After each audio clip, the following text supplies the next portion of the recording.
자, 오늘 34차 시를 볼 겁니다. 그 시험 범위상, 그 다음에 시간상 어쩔 수 없이 이렇게 인강으로 찍는 거 이해 좀 해주기 바라고.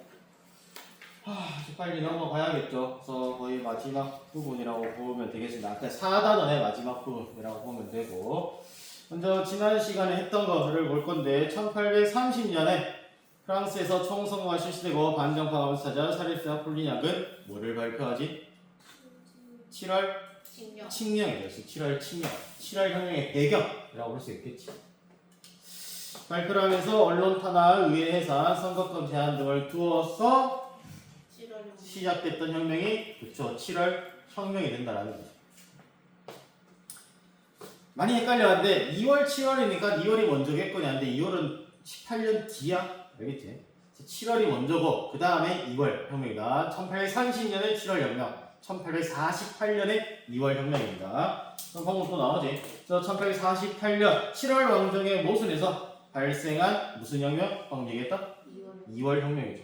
2월 혁명의 결과로 프랑스에서는 신생공화국이 탄생을 했고 루이 나폴레옹 보나파르테가 대통령에 당선이 되었는데 황제의 자리에 4년 만에 오르죠. 그래서 옛 영광을 다시 되찾아주길 원하면서 프랑스 국민들이. 그래서 이 프랑스라다. 나폴레옹 3세는 여러 가지 많은 내치를 성공을 거둡니다. 그 중에서 프랑스식 복지 정책을 이 사람 이름 따가지고 붙여. 그걸 뭐라고 하지? 보나파르티즘이라고 하죠. 그래서 보나파르티즘이라고 부르고. 자, 다음에 영국에서는 선거권에 대한 노동자 계급의 불만으로 일어나는 운동을 뭐라고 하냐? 바로 차티스트 운동이라고 합니다. 차티스트 운동. 이거에 대해서는 이제 그 나폴레옹 3세 이후에 대해서 나올 겁니다. 영국 운동에 대해서. 자, 오늘 볼 것은 이제 이탈리아의 통일 과정, 그 다음에 독일의 통일에 대해서 볼 건데, 먼저 이탈리아 통일입니다. 이탈리아 통일 전에 이탈리아의 상황은 굉장히 크고 작은 도시 국가들, 뭐 피렌체라든지 피사라든지 그런 베네치아라든지 국가들 쪼갈라져 있었잖아. 르네상스 시대에. 그게 계속 쭉 이어져 온다라고 생각하면 됩니다. 나폴레옹, 시칠리아 등등. 그 다음에 여러 가지 공국들이 있었고, 그 다음에 로마의 교황이 있죠. 그래서 교황 연변으로 굉장히 찢어져 있는 상태, 분열되어 있는 상태였습니다. 그래서 이탈리아가 만약에 통일을 했을 때 강력한 국가가 탄생할 수 있을까? 그거를 계속해서 견제를 했던 국가가 오스트리아, 합스부르크 왕이 된다라는 거죠. 자, 그러다가 이제 나폴레옹이 이탈리아를 침공하잖아. 침공을 했을 때 민족주의와 자유주의 같은 것들이 조금씩 전파되기 시작을 하면서 프랑스 7월 혁명에 영향을 받습니다. 그래서 영향을 받아가지고 누가? 바로 청년 이탈리아 마치니가 청년 이탈리아당을 조직하면서 여러 가지 통일 운동을 전개하기 시작을 했던 겁니다. 그래서 이 시기에는 자유주의 세력이 3개 정도 대표적인 게 있는데 바로 청년 이탈리아다. 마치니가 만든 청년 이탈리아가 그 다음에 사르디나 왕국. 이거 꼭 알고 있어야 됩니다. 사르디나 왕국에 대해서 시험에 했다는 얘기인 거지. 그러니까 그 다음에 교황파 이런 식으로 나눠져 있어가지고 자유주의를 받아들이면서 이탈리아 통일을 위해서 열심히 노력했던 세력이 이렇게 있습니다. 근데 요 시기는 실패. 사실인데 요 시기는 실패를 합니다. 실패하고 조금 세월 조금 흘러가지고 이제 통일의 성공을 거두게 되는데 요 시기는 실패했다라고 생각하면 됩니다. 자, 그러면서 방금 지도가 지나갔는데 요 모습이죠. 요 모습. 이탈리아가 엄청나게 짜갈려져 있는 모습. 여기 이제 나중에 통일이 되는 거야. 하나의 국가로. 여기도 저기 코르시카섬, 여기는 프랑스 겁니다. 나폴레옹 나오시나 프랑스. 여기가 바로 사르디나 왕국 부분입니다. 자, 그러고 이제 이탈리아 북부의 통일 운동이 전개가 되는데 이탈리아 북부는 2월 혁명의 영향으로 오스트리아가 좀 힘이 약하대. 왜? 메테르니히가 추방당하잖아. 그거를 수습한다고. 오스트리아가 약화가 된단 말이지. 자, 그러면서 샤르데나 왕국을 중심으로 통일 운동이 전개가 되는 겁니다.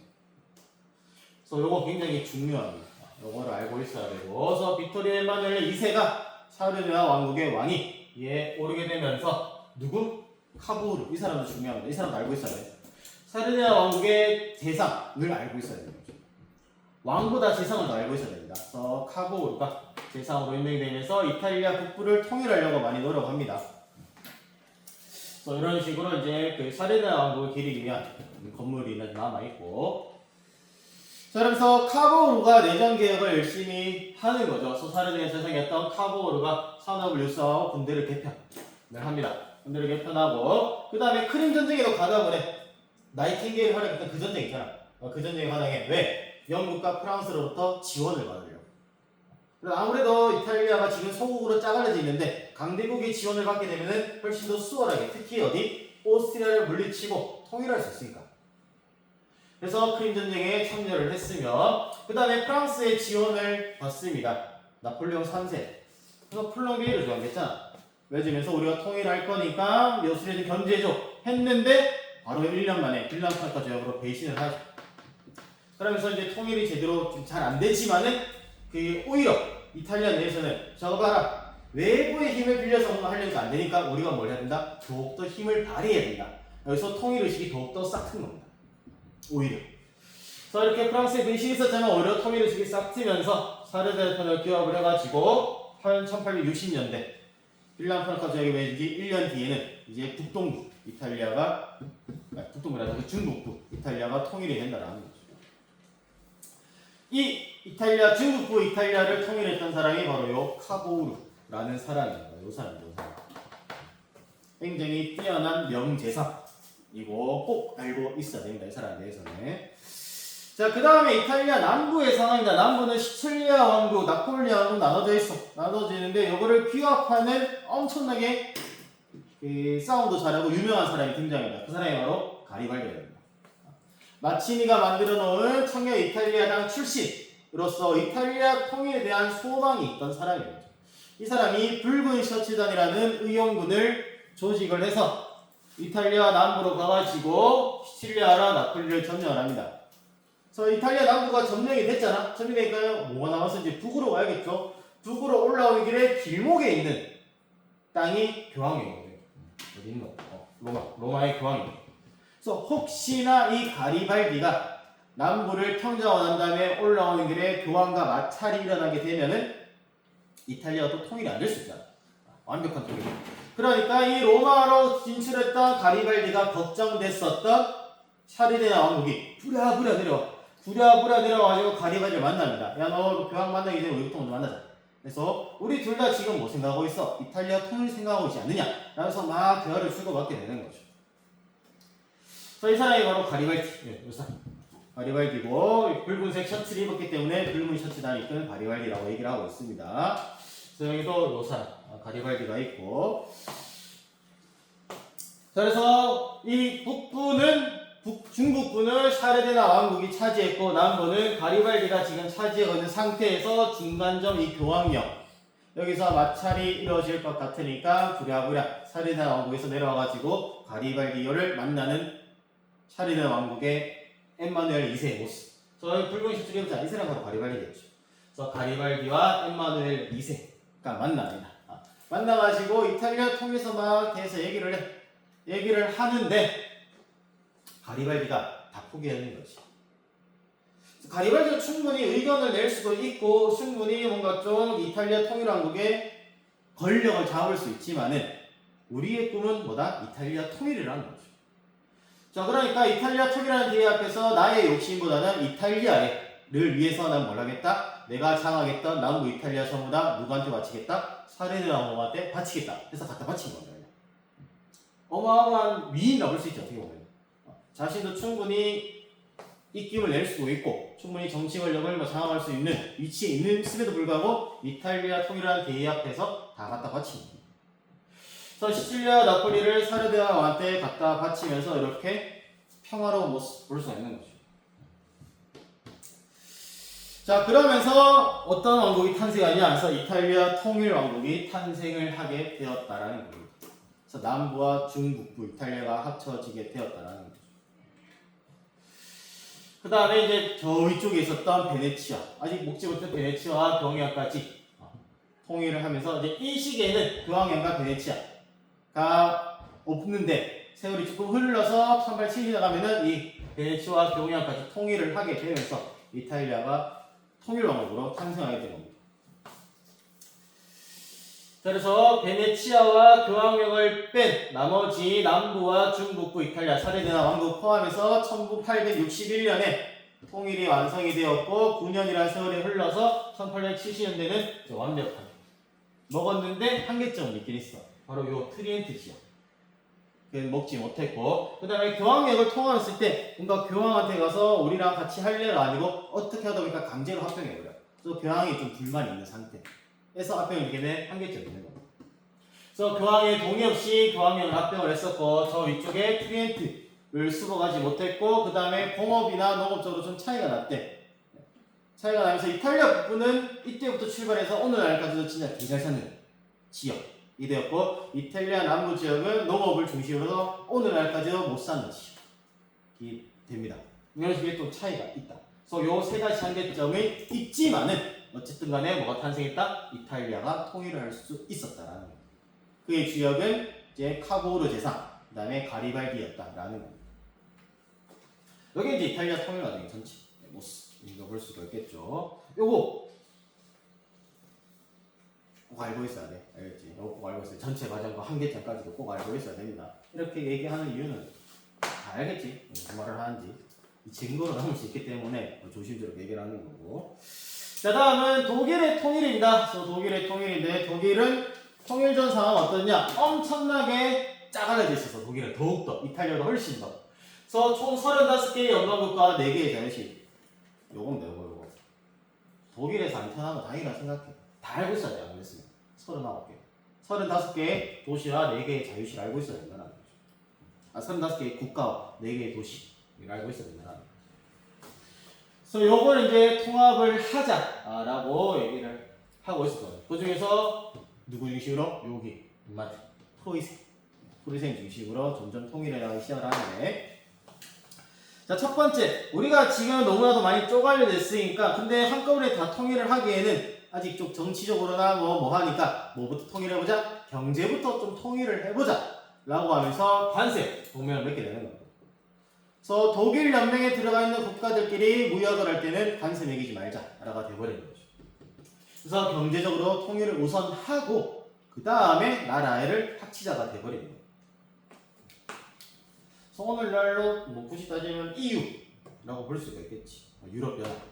이 이제 작은 형태, 나라 형태로 이렇게 먼저 시작이 됐다라고 생각하면 되는 겁니다. 그래서 관세 동맹이 있었고, 자, 그러면서 경제적으로 통일을 했네.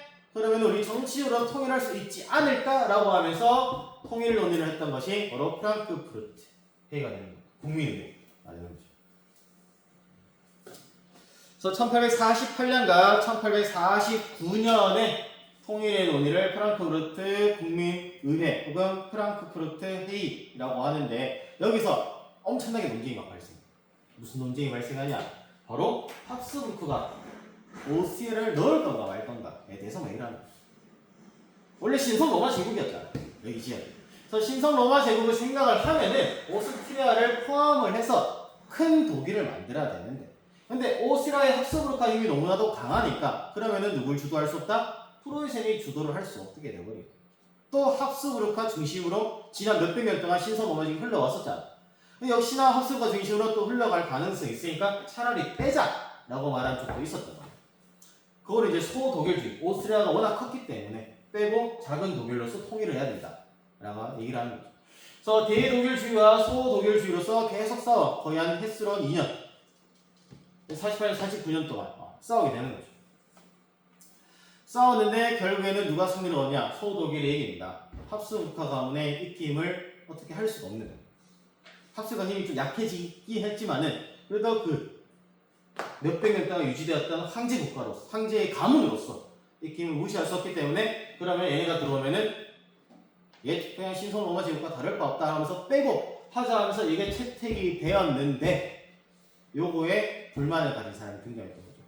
바로 누구? 프로이센 왕. 이거 하면은 합스부르크 가문이 입김이 세다는 걸 알고 있지만은, 이거를 빼놓고 독일의 통일, 우리나라로 치면은 뭐라고 할까? 북한을 통일을 하는데 뭐 평양 빼놓고 통일한다 이런 느낌인 거야. 평양에 워낙 힘이 셌으니까 3대 부자가 세습을 하고 있었으니까 그거 빼놓고 통일하자. 뭔가 좀 모양 빠지고 뭔가 좀 힘이 세 보이지 않잖아. 그런 느낌으로 생각하면 된다는 거죠. 그러니까 싫었던 거야.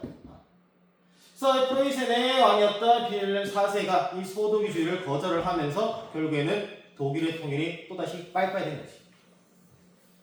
그치만은 통일을 하려고 이렇게 많은 사람들이 염원을 하고 있구나라는 가능성은 확인했다. A가 바로 프랑크푸르트 국민의회다라는 거죠.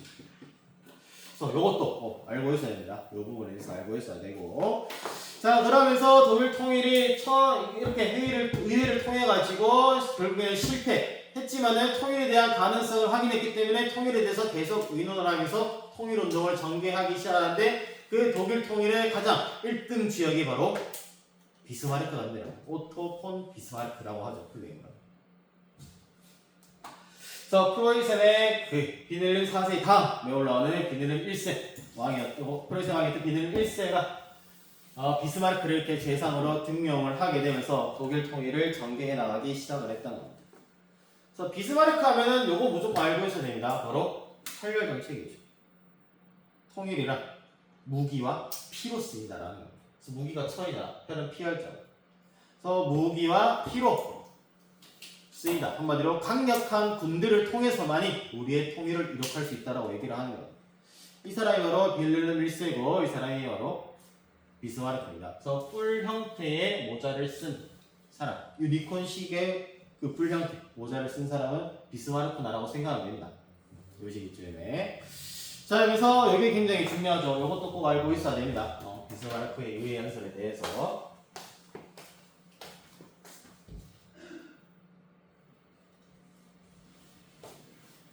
자, 비스마르크가 의회에서 이렇게 연설하는가? 여러분의 좋은 기회가 있을 때 다 놓쳐왔다. 그러면서 48년과 49년에 오류 무슨 말이야 이게? 프랑크푸르트 국민의회를 얘기하는 거야. 그래서 이때는 뭔가 오류가 있었기 때문에 통일이 제대로 되지 못했고 그 다음에 통일을 하려면은 의회에서 막 얘기를 하는 것보다 뭐가 중요하다? 무기와 피로 쓰여진다. 철렬 정책을 얘기를 하게 됩니다. 자, 이런 걸 통해 가지고 이제 비스마르크가 독일 통일을 위해서 여러 가지 전쟁도 하고 정책을 펼치게 되는 거죠. 그 첫 번째 발걸음이 바로 요 문제입니다. 오스트리아의 싸움이죠. 그래서 오스트리아가 뭐 소독일이니 대독일이니 하면서 막 얘기했잖아. 인마들의 힘을 좀 약화시켜 놓으면 독일의 통일이 더욱더 좀 쉬워질 거다라고 생각을 했던 거죠. 그래서 오스트리아 막 싸우는 거예요. 근데 분명 만약 전쟁을 딱 터뜨리기에는 명분이 없잖아. 그 명분을 만들기 위해서 했던 게 바로 이겁니다. 실내 12 홀스타인 문제. 그래가지고. 그래서 덴마크. 그래서 독일 북쪽에 있는 그 덴마크 지역을 두고 오스트리아와 함께 야 덴마크 지역 쪽에서 뭔가 일이 발생했으니까 우리 같이 들어가자. 같이 들어가서 우리가 전쟁을 거친 다음에 너 이 땅 차지해. 그 다음에 독일 우리는 프로이센 우리는 여기 땅에 하고 오스트리아는 여기 땅 차지해. 했던 게 바로 이겁니다. 그래서 덴마크 전쟁을 통해 가지고 오스트리아에서 각각 공국을 나눠 가지게 된다라는 거죠. 여기 이제 슐레스비 홀스타인 문제에서 덴마크 전쟁 당시의 모습을 볼 수가 있고 여기 이제 덴마크 국기잖아요. 그래서 그 지역이 어디냐? 바로 요 지역입니다. 요 지역, 요 덴마크. 요 지역에 오스트리아 같이 들어가 가지고 이렇게 나왔다는 거야. 그래서 슐레스비 독일 연방, 홀스타인 이렇게 해가지고 나오게 된다라는 거야. 여기 이제 독일 연방이지. 여기는 뭐야? 그러면 오스트리아 그렇지. 여기 딱 나눠서 가져서 서로 관리를 해라 라고 했는데 관리가 제대로 안 돼. 왜? 오스트리아는 멀리 있잖아. 여기 가려면 무조건 어떻게 가야 돼? 독일을 거쳐서 가야 된다. 그러니까 관리에 좀 소홀을 할 수밖에 없어. 독일이야 그냥 여기 같이 먹은 거 있고 오스트리아 거니까 쓱 지나가서 왜 여기가 전부 다 독일 연방권이니까 그냥 쓱 지나가면 되는데 오스트리아는 그럴 수가 없다는 거야. 오스트리아는 또 바다가 있는 국가 아니잖아. 내륙에 있기 때문에. 그래서 관리가 좀 소홀하니까 이거를 문제 삼는 겁니다. 시인은 그럴 줄 알았다라고 하고 있습니다. 그래서 비스마르크가 이거를 딱 문제 삼아가지고 오스트리아의 잘못된 방해를 항의하면서 전쟁을 딱 일으키게 되었던 거지. 요거를 명분 삼아가지고 머리 잘 쓴 거죠 어떻게 보면. 야 우리 같이 들어갈래? 해놓고는 같이 들어갔어. 너 이거 관리해? 근데 관리해 제대로 못해. 라는 식으로 전쟁이 일으키게 된다라는 거야.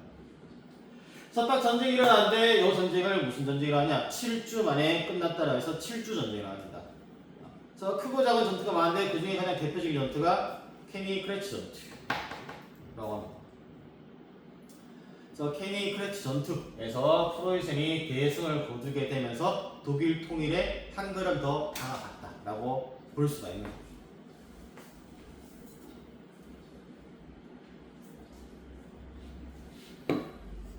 요거는 이제 내가 옛날에 배울 때 어떻게 배웠느냐, 그냥 재미삼아 배우는 건데 약간 아재 개그예요, 아재 개그. 그래서 이 오스트리아 입장에서는 굳이 안 들어가도 되는데 들어갔잖아. 안 들어가도 되는데 들어갔기 때문에 들어가가지고 나눠가지고 관리 소원에서 전쟁을 일으켜서 패배했잖아, 오스트리아 입장에서. 그래서 이거를 그때 나를 가르쳤던 교수님이 뭐라고 가르쳤냐, 케니그레츠 하면 솔직히 전투가 워낙 많잖아. 지금 여러분 공부할 때 전투 개 많잖아. 그렇기 때문에 이거를 어떻게 보느냐, 케니그레스 전투 이런 식으로 배웠어요. 그래서 이거는 절대 안 까먹어. 그래서 오스트리아에서 괜히 참전한 거야. 이게 괜히 참가해가지고 결국에는 대패했던 거죠. 그래서 케니그레스 전투라고 해가지고 케니그레츠 전투 이런 식으로 공부를 했었습니다. 이렇게 공부를 하면은 안 까먹겠지, 이 부분에 대해서는. 그래서 케니그레츠 전투의 모습, 당시 그림 이렇게 볼 수가 있고, 자, 이렇게 오스트리아를 견제를 해가지고 전쟁에 승리를 거뒀어. 이제 오스트리아는 독일 통일에 문제가 안 돼. 그럼 가장 독일 통일에 문제가 된 애들은 누구냐? 프랑스 나오죠. 이제 프랑스만 제끼면은 우리가 통일을 할 수 있다라고 생각했던 이 비스마르크가 호시탐탐 기회만 노리고 있었는데 마침맞게 요 사건이 딱 터지게 되는 거야. 나폴레옹 3세한테 배웠던 사건, 바로 엠스 정보 사건이 되는 거죠. 자, 에스파냐, 스페인이죠. 스페인에서 혁명이 발생했어. 발생해가지고 스페인의 왕가는 전통적으로 누가 올라오냐? 프랑스의 왕가 부르봉 왕실에서 올라왔단 말이야. 루이 14세 이후로. 그래서 이 프랑스 부르봉 왕가에서 에스파냐의 왕이 올랐는데 여기를 누가? 프로이센 왕가에서 오를 낌새가 모였던 거죠. 그래서 프로이센 왕가에서 새로운 왕으로 추대를 하려고 하니까 프랑스가 저건 내 건데 니네가 왜 우리 부르봉 왕실 건데 너네가 왜 이렇게 내버린 겁니다. 그러면서 이제 프랑스가 프로이센한테 정식적으로 항의를 하는데 급이 안 맞는 사람을 보냈던 거야. 그래서 프랑스 대사, 외교관이죠. 외교관이 비넬름 1세를 딱 방문을 해. 휴가 중이다, 비넬름 1세. 그래서 거기가 엠스라고 합니다. 그래서 엠스에 딱 휴가 중이었던 비넬름 1세를 방문을 해가지고 항의를 했던 거야. 그래서 너 프로이센 왕가, 너가 에스파냐 왕위에 너네 가문 사람 올릴 거야, 안 할 거야? 이런 식으로 얘기를 하는데 급이 안 맞는 거지. 한낱 외교관 따위가 왕한테 지랄했던 거야. 그러니까 기분이 팍 상하죠, 비넬름 1세는. 급이 맞는 나폴레옹 3세도 될 거든가 아니면 뭐 황제와 왕 뭐 이런 식으로 되면은 좀 더 급이 맞는 좀 높은 고위직을 보내야 된다. 그것도 아니고 한낱 외교관 따위 와가지고 얘기를 하는 거야. 그 사진 이렇게 남아있어. 이 사람 수염 좀 덥수룩한 사람, 이 사람이 비넬름 1세고 이 사람이 프랑스 대사야. 그래서 휴가에 지내고 있는 비넬름 1세 찾아와가지고 에스파냐 왕이 포기할 거야 안 할 거야? 포기해? 왜 구두로만 말해? 공식적인 문서 보내라, 이런 식으로 해버립니다. 굉장히 열받죠. 그래서 비넬름 1세가 굉장히 빈정상하고 열이 받은 상태에서 이제 이거를 누구한테? 비스마르크한테 전보를 보내는 겁니다. 야, 나 휴가 중인데 프랑스 외교관 따위가 나한테 와가지고 에스파냐 왕이 포기하라고 공식 문서 보내란다. 이게 될 일이다. 딱 보내. 그래서 비넬름이 이렇게 비스마르크한테 소식을 전보로 알린 사건이 바로 요 EMS 전보 사건입니다. 그래서 그 정보를 받던 비스마르크가 안 그래도 프랑스를 어떻게 칠까 노리고 있는 와중에 요 사건이 딱 터져줬네. 따지고 보면 프랑스가 잘못한 게 맞잖아. 급이 안 맞는 사람 보내가지고 막 각달한 거니까. 그래서 아싸 요거 그래가지고 프랑스랑 전쟁을 이렇게 하겠다 하면서 각각 어떻게 하냐? 프랑스와 프랑스 프로이센한테 각각 가짜 뉴스를 올려요. 그러니까 프로이센한테는 뭐 가짜 뉴스는 아니니까 프랑스 대사가 우리 왕을 닥달하면서 굉장히 흉봤다 이런 식으로 얘기를 하고, 프랑스한테 가짜서 어떻게 열리냐? 비넬름 1세가 굉장히 분노한 나머지 프랑스 대사에 대해서 모욕을 줬고 나폴레옹 3세를 욕했다 이런 식으로. 실제로 그런 내용 없지만 가짜 뉴스가 흘리는 거예요. 그래서 프랑스도 프로이센과 전쟁해야 되는 여론이 들끓고 프로이센에서 프랑스와 전쟁해야 되는 여론이 막 들끓어, 양 국가에서. 그러면서 시작했던 전쟁이 바로 프로이센 프랑스 전쟁이 된다는 거죠. 그래서 여기서 먼저 선전포고 딱 때린 건 프랑스입니다. 그래서 프랑스가 더욱더 이제 왜냐면 프로이센이 항상 견제하고 싶어 했단 말이에요. 그래서 프랑스가 먼저 프로이센에 딱 선전포고를 했는데 프랑스 인마들은 선전포고 하면은 뭔가 좀 이런 전투가 좀 많았죠. 근대에 들어오면서. 그래서 이 전투에서 프랑스가 대패를 하고 그 다음에 특히 요 세당 전투에서 프랑스가 또 패배를 하게 되면서 개전 6주 만에 나폴레옹 3세가 프로이센의 포로가 되었다라는 거죠. 그래서 나폴레옹 3세가 프로이센의 포로가 되고 난 다음에 그려놓은 그림이 바로 이 그림이죠. 포로가 된 나폴레옹 3세와 그 다음에 그 옆에서 얘기를 하고 있는 비스마르크의 모습. 이때 이제 주고받았던 내용 중에 하나가 뭐냐? 나폴레옹 3세가 그대가 우리 프랑스의 재상이었으면 내가 지금 포로가 될 리가 없었을 텐데 이런 식으로 대화를 주고받았다. 그래서 그런 대화를 주고받고 이제 프랑스에서는 황제가 포로를 잡혔으니까 이제 끝났겠거니 했는데 이 나폴레옹 3세는 외치를 굉장히 못했다고 해요. 외교를. 성능 거두고 있지만 웬만하면 다 실패하고 프랑스의 권위 자체를 굉장히 바닥으로 추락시킨 이탈리아 통일전쟁 막 배신하고 이랬잖아요. 그렇기 때문에 프랑스 국민들의 지지율이 저 바닥인 상태에서 포로를 잡히니까 황제 포로 잡혔어. 어떻게 하지? 황제 버리면 되지. 버립니다. 그래서 나폴레옹 3세를 딱 버리고 바로 공화정을 수립하면서 국민 방위 정부로서 프로이센과 전쟁을 지속을 하게 되는 거예요. 약 4개월 동안. 그래서 이 전쟁이 일어나고 난 다음에 6주 만에 세당 전투에서 나폴레옹이 포로를 잡히고 그 뒤에 공화정이 프랑스 내에 꾸려지게 되면서 약 한 4개월 동안 계속해서 전쟁이 지속이 되었다. 그래서 이제 프로이센이 파리를 4개월 동안 봉쇄. 그래서 파리에 있는 시민들이 먹을 게 없어가지고 막 고양이 같은 거 먹고 쥐 같은 거 잡아서 먹고 이랬다고 하더라고. 그래서 버티다 결국에는 버틸 수 없었던 이 국민 방위 정부가 항복을 합니다. 항복을 해서 휴전 협정을 체결하고 난 다음에 프랑스 왕의 어떤 비네르 1세가 굉장히 굴욕적으로서 프랑스 입장에서 굴욕적인지 프랑스 입장에서 굴욕적으로서 뭘 하냐 이렇게 휴전 협정을 체결하고 난 다음에 베르사유 궁전에서 황제 자리에 딱 올라오게 되는 거죠. 물론 내가 이제 실수업 시간에 얘기를 했었지만 여기 무슨 느낌이냐 일본 천황의 즉위식을 어디서 하냐 우리나라 경복궁에서 한다라고 생각합니다. 굉장히 생각만 해도 짜증나고 굴욕적이다. 그걸 했던 거죠. 프랑스가 자랑하는 여 베르사유 궁전에서 독일 황제를 칭해서 통일 독일 제국을 선포를 했던 겁니다. 보통 프랑스가 싸움에 진 이후에. 그러면서 이후에 프랑크푸르트 조약을 맺으면서 이제 프랑스한테 막 배상금 요구하고 막 그렇게 하게 되는 거죠. 그래서 베르사유 궁전에서 독일 제국이 탄생한 모습이 이렇게 그림으로 나와 있습니다. 여기 이제 거울의 방. 베르사유 궁전에서도 제일 비싼 거울의 방. 그래서 이렇게 즉위한 모습이고, 이 사람이 바로 비네르 1세죠. 1세고, 이 흰색 옷 입은 사람, 이 사람은 비스마르크입니다. 이 사람이 없었으면 이런 일도 못 벌어졌어요. 이 비스마르크가 있었기 때문에 여기에 감명을 했다라는 거죠. 자, 그러면서 이제 독일이 통일이 완성이 되어가지고 쭉쭉쭉 오늘날까지 이어지게 된다는 거예요.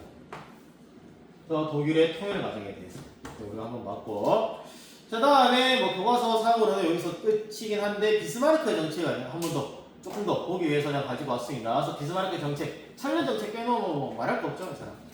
무조건 천년 정책 알고 있어야 되고, 그 다음에 뭐 초기에 자유당과 협력을 했었고 중앙 집권을 해서 이런 것들을 했었다. 근대식으로 많이 바꾸었다. 철도, 우편제도 같은 것들을 했던 거. 그 다음에 요거를 하나 보여주려 가지고 온 겁니다. 문화투쟁. 반가톨릭 전제예요. 천년 정책을 위해서는 종교로서 뭔가 하는 거다. 일단 나라 발전시키고 해야 된다라고 얘기를 하는 거죠. 그래서 반가톨릭 정책을 하니까 교황이 트렌트 공의 이후에 300년 만에 바티칸 공의를 냅니다. 바티칸 공의를 열어가지고 교황권의 우월성과 그 다음에 비스마르크의 중앙 집권 정책과 자유주의를 막 반대를 하게 되는 거예요. 그래서 문화투쟁 당시의 모습을 그려놓은 풍자 그림입니다. 교황과 비스마르크가 앉아가지고 자세히 체스판을 자세히 보면은 비스마르크가 좀 더 압박하고 있는 형태를 볼 수가 있어요. 그래서 비스마르크가 일단 나라가 부국강명하고 잘 살아야지 종교도 믿든 말든 한다라고 하는 겁니다. 그래서 일단 반가톨릭 정책을 했으면서 천년 정책을 통해서 독일의 통일을 완성시켜 놓는 겁니다. 그러면서 통일이 되고 난 다음에 이제 비스마르크가 어떻게 하냐? 우리 독일의 경제를 지키기 위해서 자유무역. 처음에는 자유당과 협력했고 자유주의를 주장을 했는데 이제 우리 독일 그거를 지켜야 되잖아. 물품을. 특히 누구로부터? 영국으로부터. 영국의 물건이 굉장히 좋았기 때문에. 그래서 이렇게 보호관세로 정책을 전환을 했는데 이게 아이러니하게도 자유당이 비스마르크를 버리게 되는 일이 됩니다. 그래서 버리게 되면서 비스마르크가 정치를 계속 유지하기 위해서 반가톨릭법을 폐지하고 문화투쟁을 종식하면서 이제 그 교황과 화해를 했다. 볼 수가 있는 거죠. 자, 그러면서 이제 비스마르크는 여러 가지 많은 복지 정책을 했습니다. 그래서 질병보호법이랄지 재해보험이랄지 뭐 사기자 보험 등 이런 법안 추진하면서 복지 정책 많이 했었고, 그 다음에 사회주의를 굉장히 싫어했대. 사회주의를 탄압을 했고, 비스마르크가 말로 어떻게 했냐? 좀 안 좋게 헤어진다. 누구랑? 황제랑. 비늘을 1세 다음에 원래 비늘을 2세랑 관계가 악화되면서 퇴진을 합니다. 퇴진을 하게 되었고 결국에는 쓸쓸하게 죽음을 맞이하게 되는데, 그래서 비스마르크가 죽었어. 죽고 난 다음에 근데 비늘름 2세는 사이가 안 좋긴 했지만 장례식에는 참여했다. 비스마르크의 장례식 참여는 했다.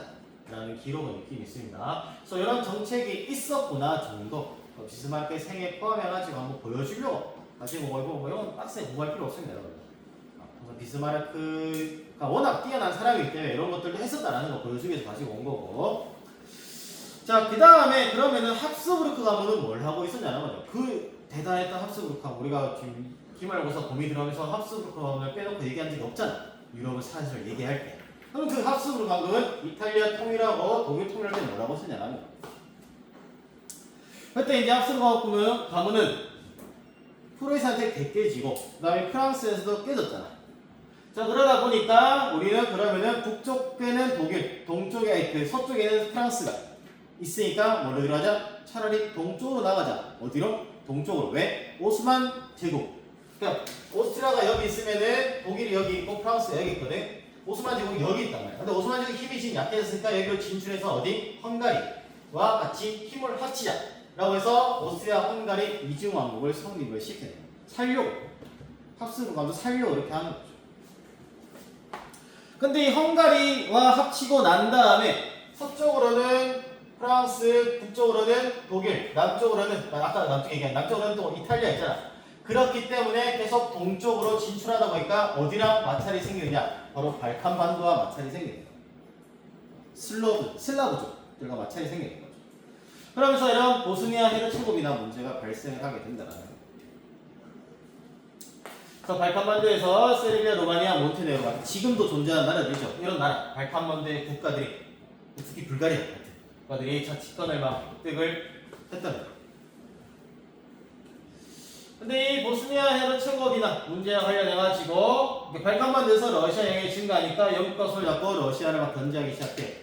근데 이 발칸반도 요 지역 있지? 요 지역은 누구랑 더 친한 종족이냐? 종족으로 봤을 때 얘네들은 다 슬라브족. 슬라브족인데 이 국가들 중에서 슬라브족이 어느 국가야? 러시아라고 하죠. 러시아가 슬라브족인 거야.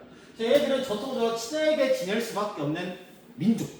그런데 이거를 러시아를 견제를 하기 위해서 딱 자르고 이거를 먹으려고 하니까 이런 문제들이 막 발생하기 시작을 하게 되는 거예요. 오스트리아 헤르체고비나.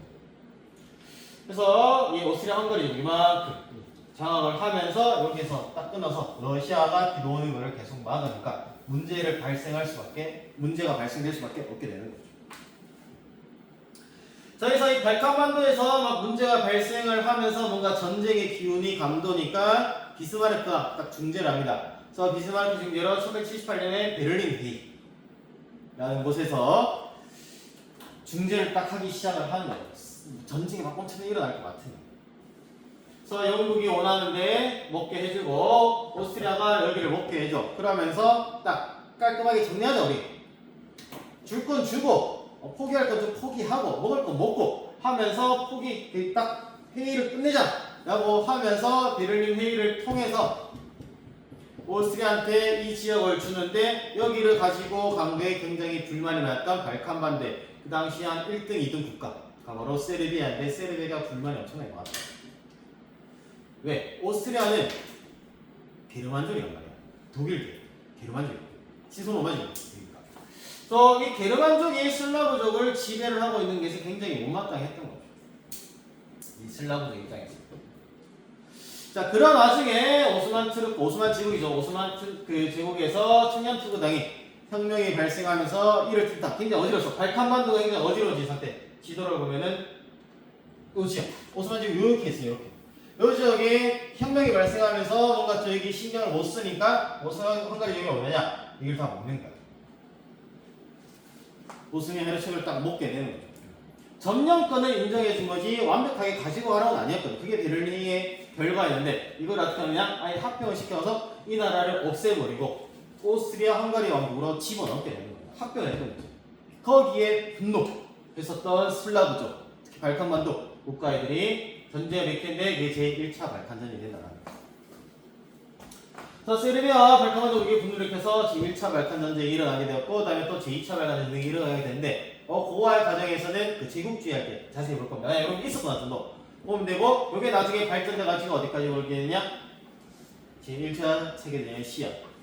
이 발칸반도 문제에 오스트리아가 개입을 하면서 발칸반도 국들이 불만을 가지고 여러 가지 사건들이 있지만은 그 오스트리아 때문에 우리가 지금 굉장히 어지러우니까 오스트리아 정치의 권력에 정점 있는 사람 죽여야겠다 했을 때 사라예보에 방문했던 오스트리아 황태자 를 총으로 쏴주는 사건이 사라예보 사건. 그 이후부터 발생한 게 세계 1차 대전입니다. 그래서 이 세계 1차 대전이 단순히 그 사건 하나 때문에 발생한 거 이렇게 이런 배경을 가지고 탁탁탁 어떤 사건들을 거쳐서 결국에는 제1차 세계대전까지 이어지게 된다는 겁니다. 그래서 요지 이렇게 볼 수가 있고. 그래서 제1차 세계대전에 대해서 얘기를 하기 위해서 요거는 한번 가지고 왔다라고 생각을 하면 됩니다. 그래서 오스트리아 헝가리 제국이 지금 존재하고 있다. 그래서 발칸반도에서 뭔가 문제를 일으키고 있다까지 여러분들이 숙지를 하고 이제 5단원 넘어가죠. 일단 5단원 넘어가서 이렇게 보면 되는 거고. 자, 그 다음에 이제 또 시선을 좀 돌려서 아메리카로 가도록 하겠습니다. 우리가 미국 독립과정 봤잖아. 독립과정 보고 난 다음에 미국이 그러면 어떻게 오늘날의 그런 최강대국으로 될 수 있는지 발전할 수 있는지를 보게 될 거고, 그 다음에 링컨 남북전쟁 같은 경우에 대해서 이렇게 시계 보게 될 겁니다. 물 한 잔만 하고 힘드네.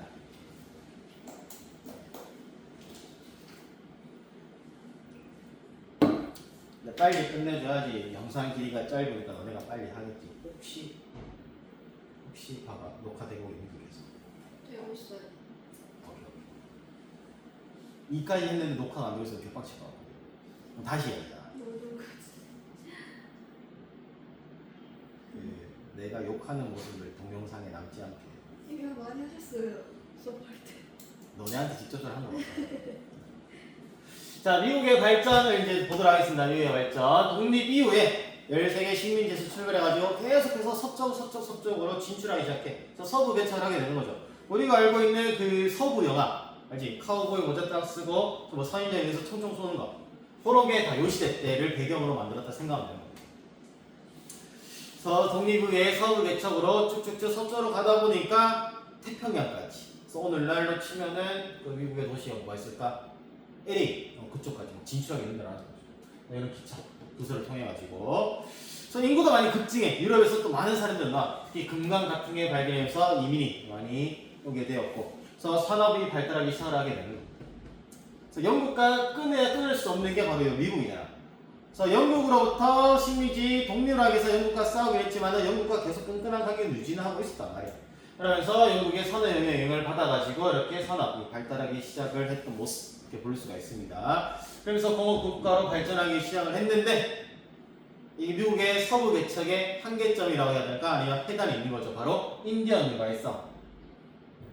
그래서 인디언들을 계속해서 희생을 시켰고, 그 다음에 뭐 북부와 남부의 기후차가 나다 보니까 북부는 좀 공업주의, 남부는 워낙 씨앗만 뿌려도 잘 자라는 농업 국가니까 농업을 통해 가지고 했던 그 경제 정책에 의해 가지고 북부와 남부 간에 격차가 벌어지게 되고 문화의 차이가 발생하기 시작을 했던 거죠.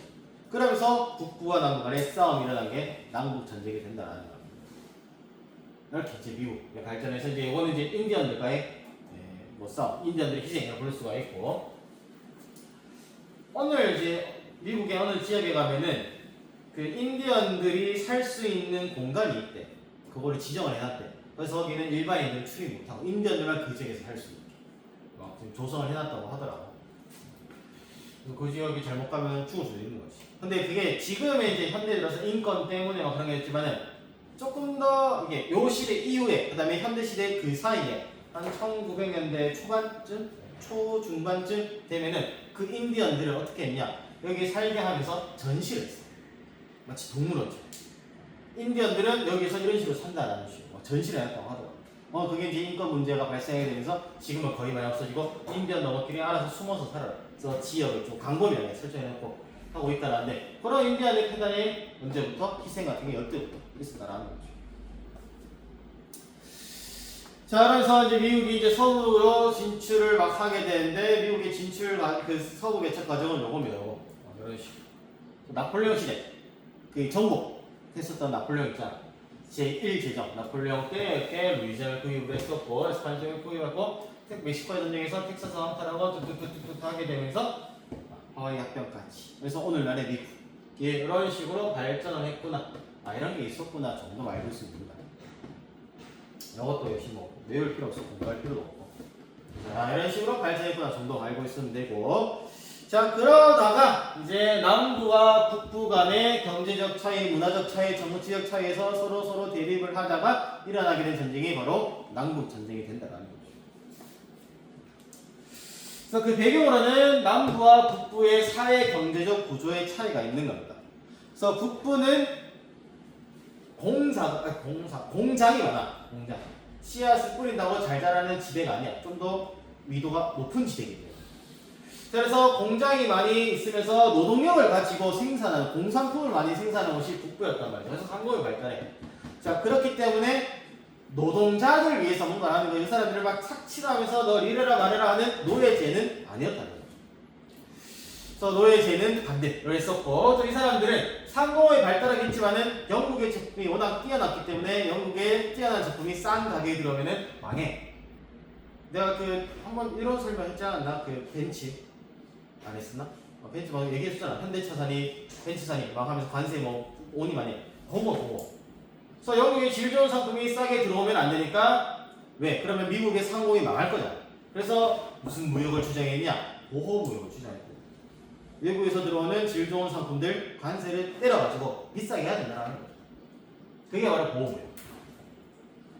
근데 남부는 달라. 남부는 씨앗만 뿌려 넣으면 잘 자라는 기후가 온화하고 따뜻한 곳이기 때문에 대농장이 발달한데 그 대농장에 누구를 많이 데리고 가냐? 흑인 노예들 특히. 그래서 노예 노동을 통해서 대농장을 막 하게 되는 거예요.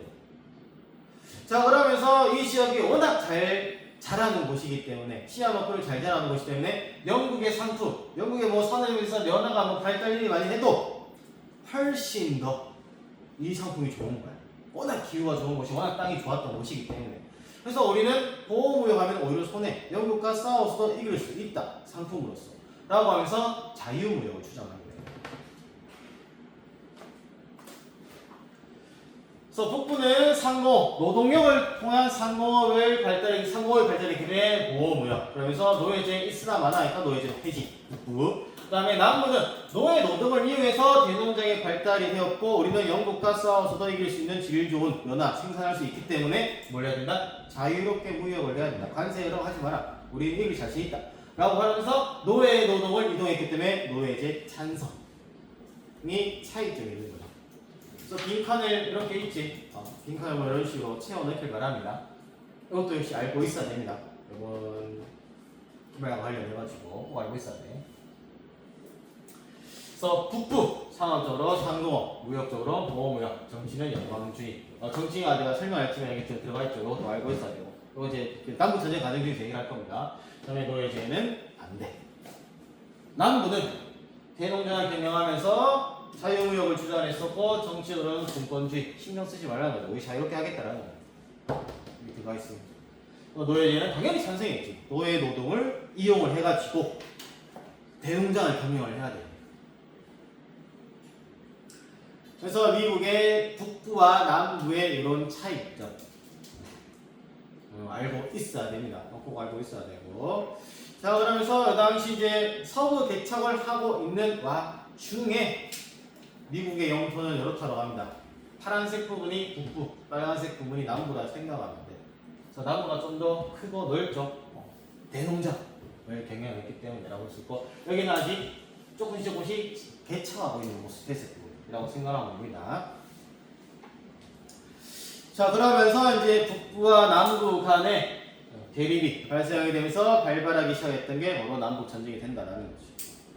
자 그러면서 남북 전쟁의 배경 시대적 배경에 맞고 전개를 보도록 하겠습니다. 전개.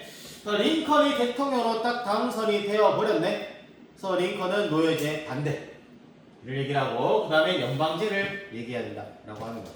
미국의 땅이 워낙 크기 때문에 각각 자치주가 알아서 각 주에서 자치를 하면서 우리는 뭐라자 연방 헌법을 가지고 주가 주만의 법이 있지만은 상임으로 연방 헌법을 가지고 구성을 해야 된다라는 주의가 바로 북부의 주의였고 그 다음에 남부는 굳이 연방이 필요하냐? 주가 하나하나가 큰데 우리는 다 뭐 하겠다? 따로 분권으로 하겠다라고 그래서 분권주의를 얘기를 하는 거예요. 자유적으로 이 여기서 뭐 모카 여기서는 뭐 옥수수 여기서는 뭐 감자 이런 식으로 한다는 거죠. 그러니까 분권주의를 통해 가지고 우리가 굳이 연방제가 필요하냐라고 주장했던 게 바로 남부가 된다는 거예요. 근데 이 링컨은 북부 출신이었기 때문에 노예제를 반대를 했고 연방제를 유지를 주장하는 막 해야 되는 거죠. 그러니까 남부가 우리는 그럼 북부랑 안 갈래 같이 라고 해서 연방을 탈퇴하고 근데 북부가 분권적으로 남부가 하나하나 주가 북부랑 싸우기에는 좀 뭐하니까 연합을 결성을 하게 되는 거예요. 연합. 일단 북부랑 싸워야 되니까 분권주의가 아니고 그래서 연합을 결성해가지고 싸우기 시작을 하는 거예요. 자 그래서 남북전쟁이 발발하기 시작했는데 바로 섬투 요새라는 것을 공격을 하면서 싸움이 남북전쟁이 시작이 되었다라고 보고 있습니다. 그래서 섬투 모습 이렇게 볼 수가 있고 그래서 초기에는 남부가 좀 더 우세했대. 왜냐? 남부에는 뭐가 있어? 어떤 애들이 있지? 총알바지를 쓸 수 있는 누가 있어? 노예가 있잖아. 노예. 그 노예들 앞장서면서 총알바지를 쓰면서 막 싸우고 있었기 때문에 초기에는 남부가 우세했다. 물론 여러 가지 다른 원인들이 있지만은 일단 간 대표적으로 볼 수 있는 게 그런 노예를 활용해서 전쟁했기 때문에 남부가 우세했다라는 말이 있습니다. 그래서 초기에 이렇게 남부가 우세를 했는데 근데 남부는 농업이자 대농장 하기 때문에 북부가 처음에 좀 밀리다가 정신 차리고 상공을 전부 다 어디로 군수 물품으로 딱 돌리는 순간 북부가 우세하기 시작하게 되는 거죠. 남부에서 옥수수 갖고 싸울 수 없잖아. 감자 갖고 싸울 수 없잖아. 그럴 때. 그래서 초기에는 노예를 활용해서 남부가 우세했지만은 점점 전쟁이 시작될수록 상공을 발전했던 북부가 우세하기 시작을 했다라는 거예요. 자, 그래서 북부가 어느 정도 우세를 하고 있는 와중에 링컨이 노예의 해방령을 선언을 딱 해버려요. 왜? 남부가 노예를 데리고 가면서 우세를 당했으니까 이 노예 해방령을 선언하면은 남부에 있던 노예들이 다 뭐한다? 북부로 도망칠 수 있기 때문에. 그래서 남부의 노예들을 미국에 있는 노예들은 전부 다 해방을 시키겠다라고 선언하면서 노예들이 남부에 있으면은 다 총알바지밖에 안 되니까 많이 탈출을 했던 겁니다. 그래서 탈출하게 되면서 남부의 힘이 굉장히 축소되었고 상공의 발전은 북부가 훨씬 더 우세하기 시작을 했던 거지. 그게요 링컨의 노예 해방령. 그러면서 해방령을 선언하고 난 다음에 북부가 더욱 더 우세를 가지고 이 게티스버그 전투에서 북부의 승리로 끝이 나게 되었다라는 거지. 그거부터 보자. 노예 해방령의 모습을. 자, 현재 미국에 대하여 반란 상태에 있는 주의 노예들은 영원히 자유에 오게 될 것이다. 한마디로 남부에 있는 노예들 해방을 딱 시켜준다. 너네 총알바지 하지 말라고 얘기를 하는 거지. 그래서 막 이런 식으로 했고 이런 링컨이 어쩌고저쩌고 얘기한다 라고 하면서 북부가 우세로 돌아온 상태에서 게티스버그 전투에서 승리를 거두네. 그러면서 게티스버그에서 링컨이 연설을 하게 되는 거죠. 그 유명한 연설 이때 등장하게 되는 거죠. 국민을 위한 정부를 꾸리겠다라고 얘기를 하는 연설이 바로 요 연설이 되는 거죠. 저 링컨 내 연설 당시의 모습을 그림 있고요 아마 그런 식으로 그 형태가 남아 있고 그 다음에 요거 꼭 알고 있어야 되네. 요거 그대로 냈어. 요거 그대로. 그래서 꼭 알고 있어요. 이걸 보고 바로 미국이 남북전쟁을 파악할 줄 알아야 됩니다. 그래서 87년 전 우리의 선조들은 어쩌고저쩌고 하면서 중간에 보면 말이 많아. 말이 많은데 결국에는 중요한 건 이거죠. 국민을 위한 정부를 꾸리고 이거는 지상에 서술하지 않을 거다라는 식의 얘기를 하죠. 굉장히 유명한 말이죠. 굉장히 유명한 말. 요거 근데 이 국민에 의한 국민을 위한 이 사람이 먼저 말한 거 아니죠? 누가 먼저 말했었지? 종교에서 누가 먼저 말했잖아. 그래서 내가 이거 먼저 링컨이 그 사람을 통해 가지고 말했다라고 얘기했었는데 갑자기 그 사람 나도 이름 기억이 안 나. 영국인데 영국. 와 씨, 니 기억이 안 난다고? 수업 들어가자마자 나 이거 얘기해줘야지 하고 왔었는데 나이가 되니까 다 나중에 아마 얘기해줄게. 어쨌든 요거 국민을 위한 정부. 이거 링컨이 얘기했고 남북전쟁 관련된 사유다. 꼭 알고 있어야 됩니다. 꼭 알고 있어야 되고. 그래서 최종적으로는 결국에는 북부의 승리로 끝이 나게 된다. 게티스버그 연설 이후에 한 1년 반 동안 전쟁을 가져가치면서 결국에 승리를 끝나게 되었고.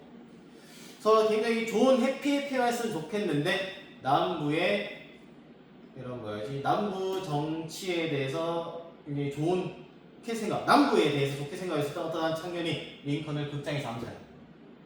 그래서 링컨이 전쟁에 이긴 지 얼마 안 돼. 며칠밖에 안 지났어. 며칠 안 지나서 결국에는 극장에서 암살을 당하는 거야. 안타깝게. 그치만은 최종적으로는 북부의 승리로 끝이 나게 되었고 노예제 해지, 보호무역, 연방제로서 미국이 더욱더 발전하게 된다는 거예요. 그리고 이게 불과 몇 년 안 됩니다. 1865년이면은 지금으로부터 160년 전 고종시대야. 고종시대 모델로 치면 고종시대 때 미국은 남북전쟁을 하고 있었다. 그래서 불과 얼마 안 돼 보이죠. 이렇게 얘기를 하니까. 그래서 이 남북전쟁의 결과 어떻게 되느냐?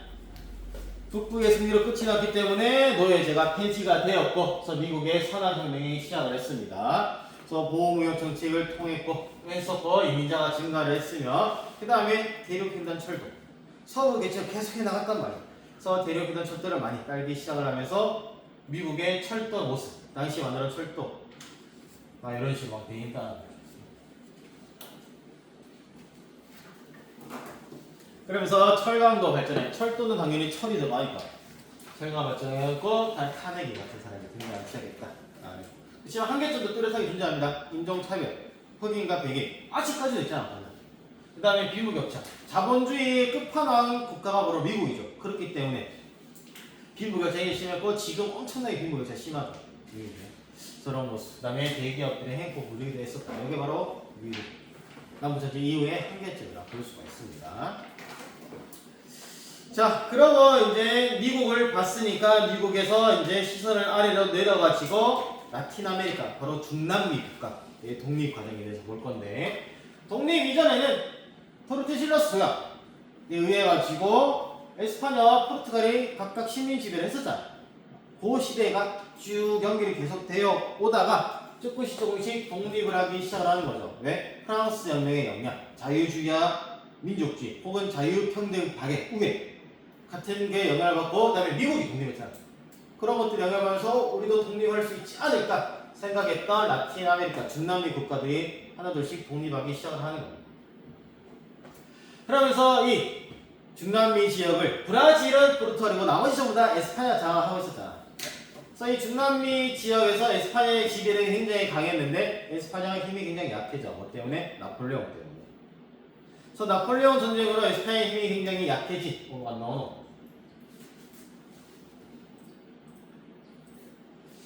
이 나폴레옹 전쟁으로 식민지에 대한 에스파냐 지배력이 약화되다 보니까 지금 우리가 뭔가 까불어도 에스파냐가 우리를 어떻게 할 수가 없네? 라고 하면서 독립전쟁, 독립혁명을 벌이기 시작을 하게 됩니다. 자, 거기에 이제 새로운 시장을 개척하기 위한 연구.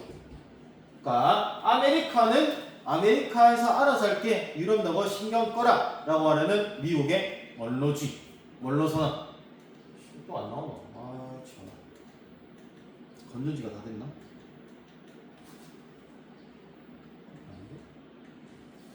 그래서 미국의 이 원로선언을 통해 가지고 유럽의 아메리카 간섭 배제, 우리 아메리카도 유럽 너거 간섭 안 할게 라고 얘기하면서 선을 딱 끄어버리게 되는 거예요. 이게 바로 원로주의의 대표적인 그림이라고 볼 수가 있죠. 이런 걸 통해 가지고 라틴 아메리카가 하나 둘씩 독립을 하기 시작을 했던 겁니다. 그래서 라틴 아메리카가 이제 독립된 그 전개 과정인데 그 전개 과정에서 가장 앞장섰던 사람들은 누구냐? 바로 크리오요라는 사람들입니다. 이 사람이 누구냐면은 에스파냐인인데 남미에서 태어난 에스파냐인. 남미에서 태어난 에스파냐인. 그래서 아메리카에 정착하거나 태어난 에스파냐인이었던 사람들을 크리오요라고 불렀습니다. 이 크리오요가 중심이 되면서 이제 독립운동을 막 전개하기 시작을 해. 그래서 가장 먼저 중남미 국가 중에서 가장 먼저 독립을 됐던 국가가 아이티입니다. 그래서 요 사람 투세인 루베르티르라는 사람 이름 어려워 나도 몰라. 아이티가 최초였다라는 건 좀 알고 있습니다. 그래서 이 루베르티르를 중심으로 최초로 중남미 국가에서 독립을 했었고 그 다음에 베네수엘라, 콜롬비아, 에콰도르, 볼리비아 각각 다 들어봤던 나라들이죠. 들어봤던 나라들이 이 한 사람에 의해서 해방되기 시작합니다. 독립되기 시작해. 그 사람이 바로 볼리바르. 그래서 이 볼리바르를 기르기 위해서 만든 국가가 볼리비아가 되는 거죠. 이 볼리비아는 오늘날 그거 있지 우유니 사막 나의 버킷리스트 중에 하나 볼리비아 가는 건데 이런 국가들이 또 이 볼리바르의 활약에 힘을 가지고 에스파냐로 또 독립되기 시작했다라는 겁니다. 이거는 이제 IT 독립 과정에 그려놓은 그림이고 그 다음에 볼리바르의 모습은 이런 식으로 남아 있습니다. 지금 현재 볼리바르의 모습 이렇게 남아 있고 그 다음에 아르헨티나나 칠레에서는 산마르틴이라는 사람이 활약을 했었으며 멕시코에서는 이달고라는 신부 여기서 말하는 신부는 그 크리스찬 내 신부 그 신부입니다. 그래서 이달고 신부가 이렇게 종교의 힘으로 이 사람이 바로 이달고야. 종교의 힘으로써 독립주의를 통해서 멕시코에도 공화정이 수립되면서 하나 둘씩 속속 독립하기 시작했고 브라질, 포르투갈도 독립을 하기 시작했고 그래서 지도를 보면은 지도가 좀 뒤에 나와야 되는데 이런 모습 여기 보면은 가로에 들어가 있지 여기다 각각 독립된 시기를 얘기하는 거예요. 그래서 19세기 초반에 겁나게 많은 국가들이 독립을 했고 여기 어디까지 이어지게 되냐 20세기 초까지 이어지게 된다는 독립을 쿠바 같은 나라 1902년 하나마다 이렇게 볼 수가 있고 그래서 라틴 아메리카가 이런 식으로 다 독립되기 시작을 했다. 여기에서는 누가 힘을 썼다? 영국 그 다음에 미국이 힘을 쓰면서 이런 식으로 독립되기 시작을 했던 겁니다. 그래서 독립 후에 라틴 아메리카는 그러면 어떻게 변했을까? 좀 안 좋게 변해. 막 독재하고 막 이런단 말이죠.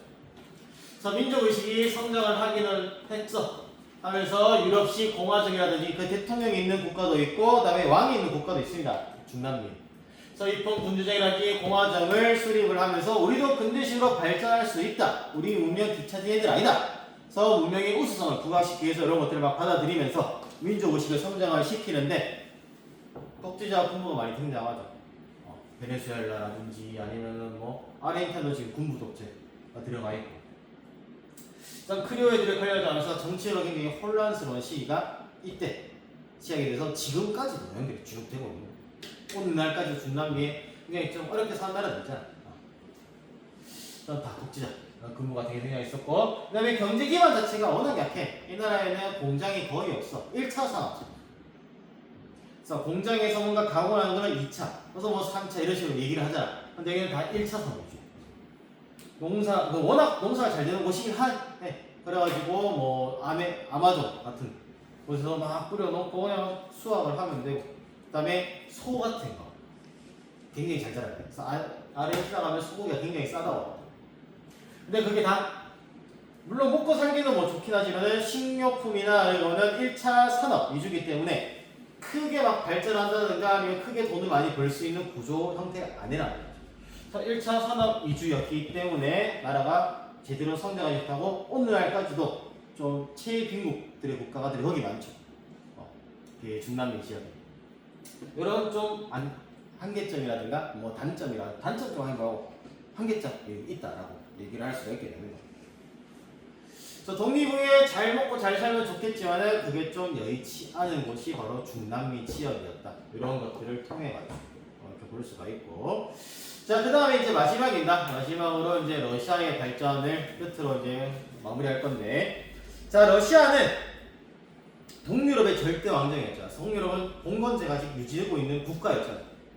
그래서 이 차르가 황제잖아. 러시아에서 차르를 황제로 하죠. 이건데 이 차르는 말이 또 카이사르에서 나온 말이죠. 여기 했었죠. 러시아 할 때, 표터 러시아 할 때.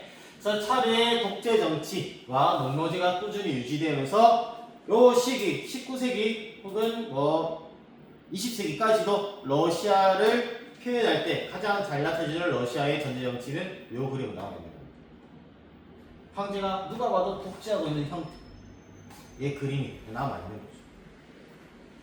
그래서 19세기와 20세기 초에 이제 러시아의 모습 이런 식으로 볼 수가 있고, 자 그러면서 차르의 전제 정치와 농노제가 계속 쭉 지속이 되니까 러시아의 젊은 피들이, 젊은 장교와 민중, 젊은 피들이 우리도 서유럽식 입헌 군주제 하면 안 되냐?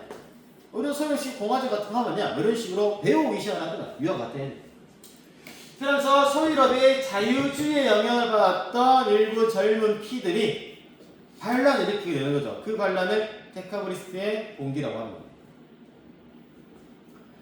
그래서 전제정치 타도를 해야 된다. 그 다음에 내가 공화정을 얘기를 아까 했지만은 좀 더 강하게 주장을 했던 게 입헌 군주제를 한 80 정도, 90 정도 주장을 할 거예요. 나머지 이제 한 10% 뭐 공화정이라 생각합니다. 그래서 입헌 군주제를 막 주장을 하면서 차르의 전제정치에 대해서 이런 봉기를 일으켰으나 너무나도 젊었어. 너무나도 어려워.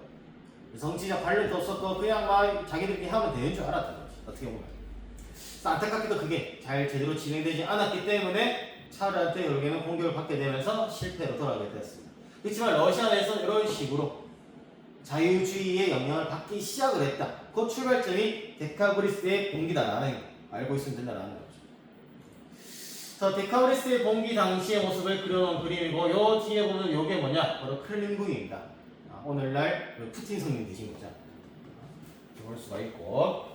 자, 그러다가 이제 이 러시아가 전쟁을 통해 가지고 뭔가 좀 상황을 타개하고, 그 다음에 내가 바로 황제다라는 것을 뽐내기 위해서 시작됐던 전쟁이 있습니다. 그게 우리가 아까부터 계속 봤던 나폴레옹 3세 때도 계속 봤던 크림 전쟁이 되는 거죠. 얼지 않는 한국 부동함 얻기 위해서 플러스 차르의 힘을 보여주기 위해 가지고 니콜라 1세가 전제정치를 강화하면서 남쪽으로 남아 정책, 부동함을 찾아서 남아 정책하면서 일으킨 전쟁이 바로 이 크림 전쟁이 된다라는 거예요. 그렇지만 패배, 안타깝고. 그래서 요 지역, 여기 바로 요 흑해, 블랙시가 이렇게 있죠. 그래서 이렇게 나가면 여기가 콘스탄티노폴리스, 이스탄불. 그래서 지중해 나가는 거죠. 그러니까 얼지 않는 항구란 말이야. 이 부동함을 얻기 위해서 러시아가 오늘날까지도 계속 노력하고 있잖아.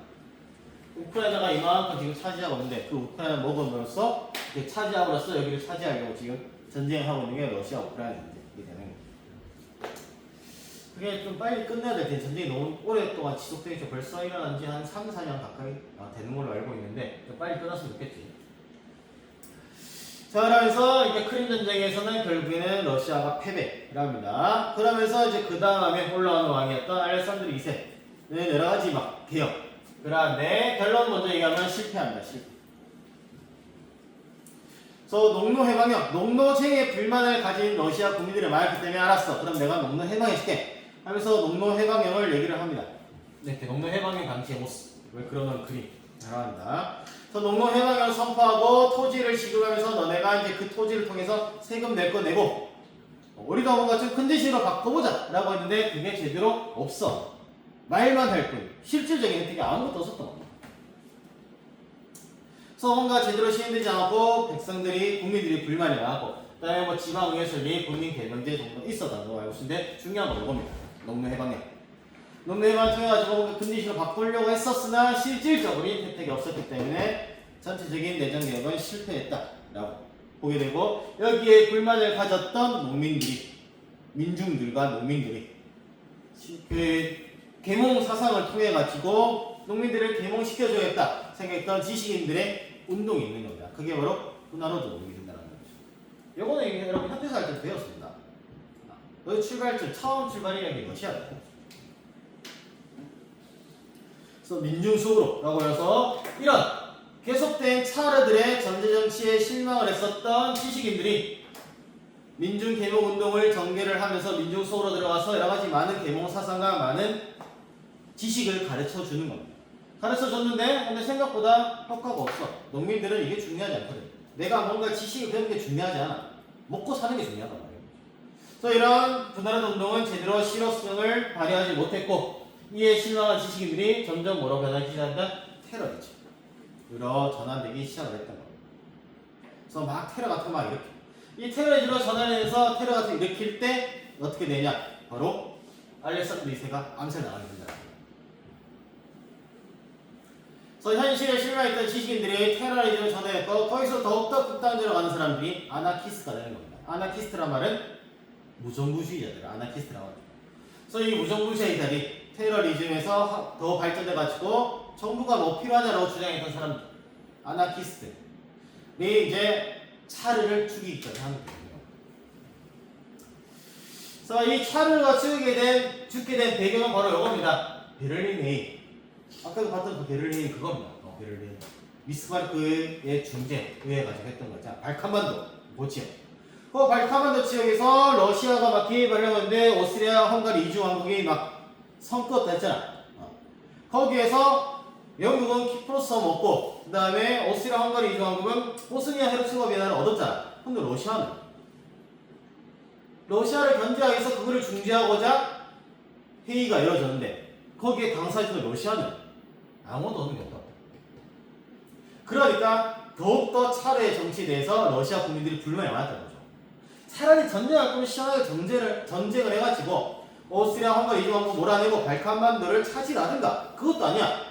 베를린을 중재를 하기 위해서 갔으면은 영국도 얻을 거 없고 오스트리아, 헝가리 이주 왕국도 얻을 거 없는데 러시아 우리 뭐 했냐? 차르도 뭐 했냐? 거기에 불만을 가졌던 아나키스트들이 차르 암살 계획을 시도를 하게 되는 겁니다. 그래서 수차례 암살 시도가 있었는데 어떻게 다 극복을 했는데 이 알렉산드르 2세가 뭐를 발표하냐? 헌법을 발표합니다. 그래서 로리스 멜리코프 헌법이라는 너무나도 이 전제 정치에 대해서 불만이 많다 보니까 그거를 조금 풀어주는 정책으로서 헌법을 개정을 하는 겁니다. 이 당시 때 재상이 로리스 멜리코프라는 사람이 주도해서 만들었기 때문에 로리스 멜리코프 헌법이라고 부르는 겁니다. 그래서 전제주의를 조금 풀어주는, 물론 기반 자체는 전제주의이지만은 전제주의를 기반한 자유주의가 되는 거죠. 오늘 한국의 역사를 치면은 약간 광무개혁 느낌이라 해야 되나? 대한민국 국제 느낌? 구본 신청의 느낌이라고 생각하면 되는 겁니다. 그래서 전제주의를 기반을 했지만은 어느 정도 온화하게 자유주의를 받아들이면서 차르의 전제 정치를 조금씩 풀어주는 것을 헌법을 반포하고 그에 맞춰서 이제 열병식을 하는 거죠. 헌법을 개정했으니까 이제 군인들이 다 와가지고 열병식 개청하면서 러시아가 이제 조금씩 근대식으로 발전한다. 그에 대한 퍼레이드를 펼치는데 폭탄 테러를 결국엔 죽게 된다. 안타깝게. 알렉산더 2세는 근데 어떻게 죽었냐? 그냥 폭탄 테러 그냥 죽었자 했을 때 그냥 막 한 발 터뜨려 죽은 거 아니고 여러 개의 형태가 나오는데 여기서 알렉산더 2세가 누가 알렉산더 2세에게 라고 하면은 이 사람 맞잖아. 이 사람 아니야. 이 뒤에 이 사람. 폭탄이 한 번 터졌는데 알렉산더 2세는 그때 이제 나폴레옹 3세와 뭔가 관계를 맺으면서 나폴레옹 3세가 선물해준 방탄 마차를 타고 있었단 말이야. 그래서 폭탄이 터졌지만은 피해가 없었어. 알렉산더 2세는. 그래서 폭탄이 한번 딱 터지고 나서 피해가 없었다. 알렉산더 2세가 딱 내려가지고 그 폭탄의 피해를 받던 뒤에 있는 사람들을 수술하고 있는 겁니다. 어떻게 보면 또 착했다라고 볼 수 있는 거지. 그냥 그대로 폭탄 테러가 터졌으니까 2차, 3차 폭탄 테러 위협이 있을 수 있으니 떠났으면 되는데 떠나지 않고 그 마차에서 내려가지고 이 뒷사람들을 챙기고 있는 거죠.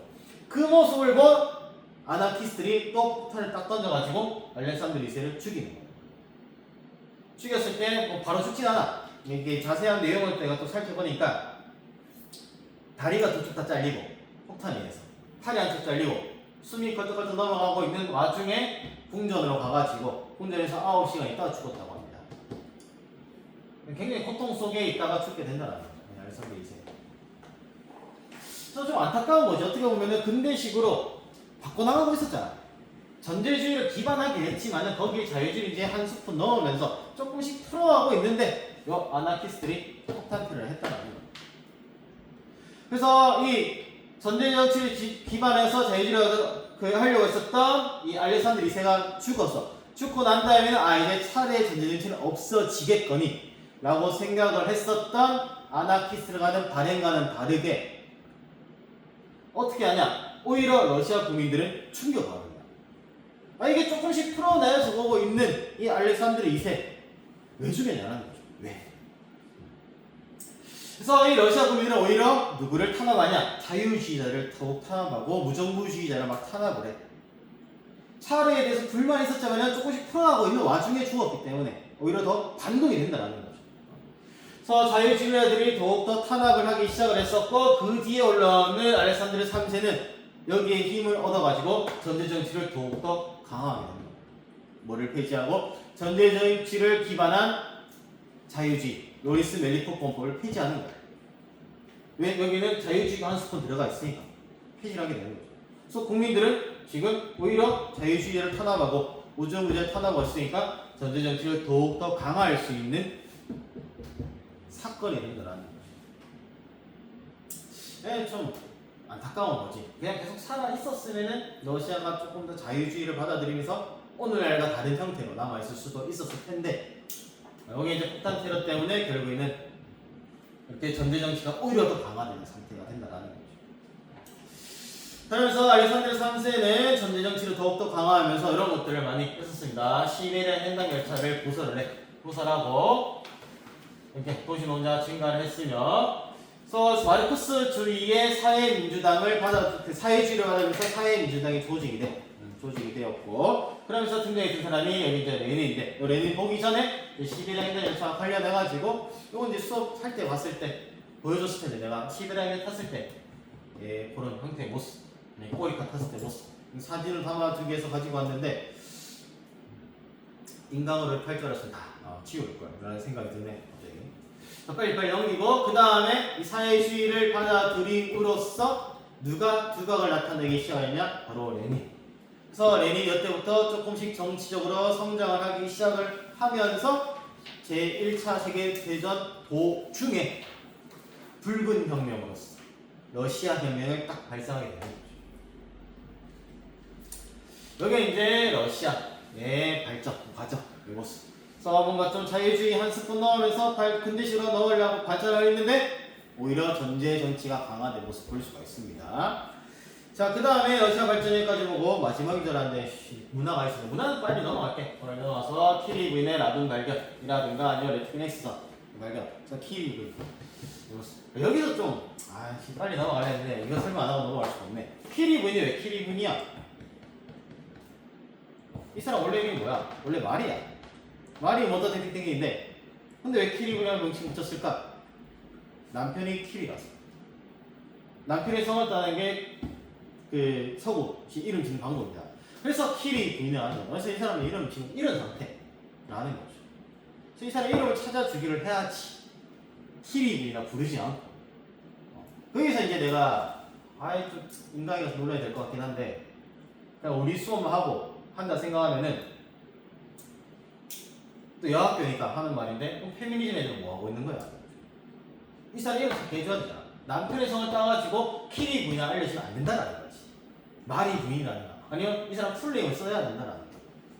이게 좀 어이가 없는 거야. 내가 봤을 때. 그래서 키리 부인 이름 찾아주기를 해야 된다라는 거. 왜 키리 부인이야? 남편 이름 따가지고 키리 부인? 이상하다. 여러분 만약에 들어서 요즘 슬기가 있어. 슬기가 누구랑 결혼할까? 차은우랑 결혼해.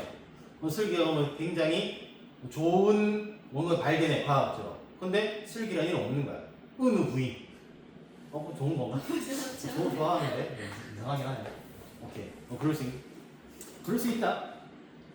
내가 너무 예시를 잘못 들은 것 같아. 차원으로 들어가지고. 자, 어쨌든 이런 것들을 볼 수가 있고. 그 다음에 다인의 진화론이라는 게 맨델의 유전 모티, 열성 우성. 배우잖아, 과학 시간에. 있었고, 그 다음에 파스릴 우유. 먹어봤니? 존맛해. 개고소하다. 그 다음에 벨의 유선전화, 그 다음에 에디슨의 전구 발명 등등이 있습니다. 여기에 대해서도 할 얘기가 좀 많기는 한데 또 역사 외적인 얘기라 가지고 빠르게 좀 넘기도록 하겠습니다. 그 다음에 사상의 변화가 발생하는데 바로 공리주의죠. 최대 다수의 최대 행복. 그 다음에 행복을 위해 가지고 여러 명이 진행되고 난 다음에 어떤 한 사람이 행복을 느낄 수 있으면 그게 또 옳은 것이고 맞는 것이고, 이런 양적 공리주의와 질적 공리주의 부딪히기 시작하는 거예요. 그래서 가장 대표적인 문제가 이거지. 여기서 선로를 변경하지 않으면 5명이 죽지만 이 사람 살아. 근데 이 사람이 굉장히 중요한 사람이야. 여러분 생각해봐. 부모님이야. 얘는 뭐 친구들이야. 근데 여기서 그대로 놔두면 친구들 죽지만은 부모님이 살아. 근데 여기서 선로 바꾸면 부모님은 한 사람 죽지만은 친구들 5명이 살아. 어떻게 선택할래? 이걸 묻는 문제가 공리주의 문제예요. 물론 당연히 미안하긴 한데 부모님을 살려야 되긴 하지만은 이거를 이제 어떻게 각각 얘기할 수 있냐라는 거죠. 이것도 마찬가지야. 육교에서 뚱뚱한 사람 떨어뜨렸을 때 차에 치인다. 그러면 5사람이 살아. 근데 그래 놔두면은 5사람이 죽고 이 사람은 살아. 뭐를 선택할래? 에 대해서 얘기를 하는 게 바로 공리주의라는 거예요. 그래서 이거는 좀 더 윤사시간 배우게 될 겁니다, 여러분들이. 그 다음에 관념론 같은 칸트, 피테, 헤겔 같은 사람이 있고, 그 다음에 콩트의 실증주의 같은 거. 다 하나하나 설명하고 싶기는 한데 시간 관계상. 그 다음에 이런 부분들은 시험에 내기 좀 어렵기 때문에 이렇게 넘어가도록 하겠습니다. 그 다음에 예술의 발전은 19세기 초반에는 낭만주의였고 19세기 후반에는 사실주의와 자연주의.